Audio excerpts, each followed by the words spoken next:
What's up guys, how are you doing? Welcome to a new video, and today is the turn of the Cubot King Kong AX, a really interesting Cubot device that comes with a second smaller screen on the back of the phone that will allow us to do various different features. I have been testing it for a while, and today I'm going to share my verdict with you. I'll tell you what I've liked the most of this device and what I've most disliked of this device. So if you want to know more of it, stay tuned right here on TechCrowd.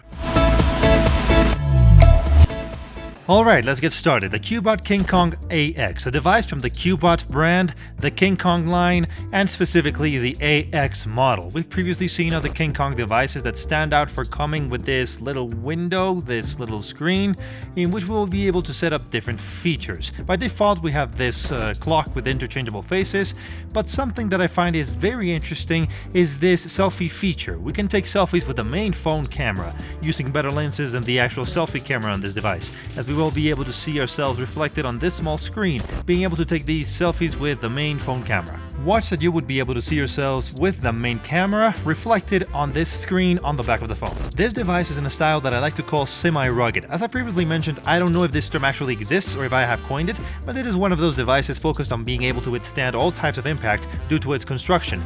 But it's not a super fat device such as those that come with 15,000 milliamps of battery. This one comes with a normal sized battery, which makes it look not as thick, but a little thicker than usual, once again due to its structure that will allow us to resist all types of impact. We aren't looking at a particularly heavy device like other rugged phones. Let's actually take it to the scale, and this device has a weight of 298 grams, which is a little above a normal device, but not as elevated as some other rugged devices that weigh up to 500, 600 grams, which makes a big difference when carrying them around in your pocket. On the right side of this device, we find the volume buttons, and right below them, we can find the on and off button that also comes with a fingerprint sensor. You have heard me say that this is the most logical position for a fingerprint sensor, as it's very comfortable and feels really natural. The fingerprint sensor works really well and really quickly, as you can see here on screen. And on the left side, we can find a slot for either 2 SIM cards or 1 SIM card and a micro SD card. And right below this, we can find a button that we can program however we want, to turn on the lamp, to activate the camera, whatever we desire. Every single part of the frame, especially the corners, are covered with this hard rubber that protects the device if it falls or suffers any sort of impact. And also the borders of the center part of the phone are made of aluminum. If we flip the device, we find that it also comes with a crystal covering that is adorned with red lines, gamer style or red magic style, so to speak. It looks really nice if you like that sort of styling. And of course, as previously mentioned, we can also find the camera module that comes equipped with this small second screen that will let us see notifications, tell time, even to see us reflected on camera, as well as other various features such as a compass. If we want to change the clock sphere, we simply double tap and we can easily cycle through the different style options that the module comes with, and we can select the one that we liked the best. The device's screen measures 6.5 inches, comes with IPS technology, and it has a 120Hz display, which I find it really interesting that this type of displays is implemented on this type of devices that aren't in high-end product lines. More and more we can see it implemented in mid-end products, and I find it truly interesting that they have this because it really does improve the experience and fluidity when interacting with the screen. Despite being a semi-rugged device, I don't think the corners are excessively large. I believe they are correct margins for this type of device, and I also think the screen looks really nice. That IPS tech makes the colors look pretty realistic. They aren't so saturated, and of course, here's a screen test for you to check it out.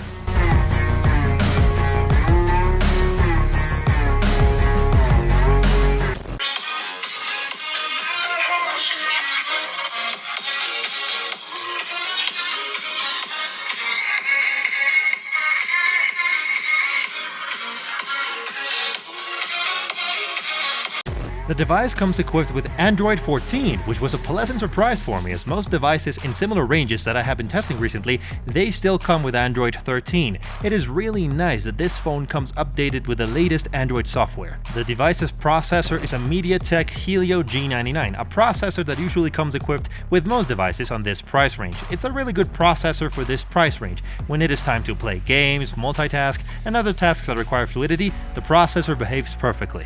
As always, I've tested it by playing heavy-duty games. I ran a few benchmarks on it, and the device shows perfect results. It comes equipped with 12 gigabytes of RAM, 12 real gigabytes of RAM, and we also have another 12 gigabytes that can expand its capacity via software. We move on to this device's camera module, and the main camera comes equipped with 3 different lenses. The first lens has 100 megapixels, and then we'd have other 2 lenses, a 5 megapixel macro lens and a special lens with 0.3 megapixels.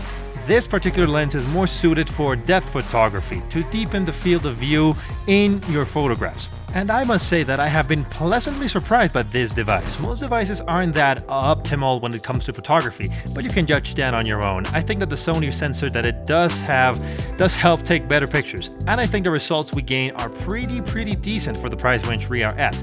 Even for nighttime pictures, it's been surprising as well. I think the results we get aren't, of course, comparable to those we get on devices worth twice as much as this. I'm not saying that, but I think that for this particular price range, the pictures you get are pretty good. You are able to record 2K 30 frames per second video, and if we now move on to the frontal camera, we find a 32 megapixel camera in this particular case, which again is not bad at all. I always test it out so that you guys can see it and judge it on your own. I record myself with the frontal camera during the day and during the night, so here you go. Alright, testing out the frontal camera during the day from the Cubot King Kong AX. This is how it looks. I'm also moving around so you can check the stabilization, and you can also hear how the microphone sounds on this camera. Alright, testing out the frontal camera during the night from the King Kong AX, and at first glance it doesn't look half bad at all. Just as it looks at night.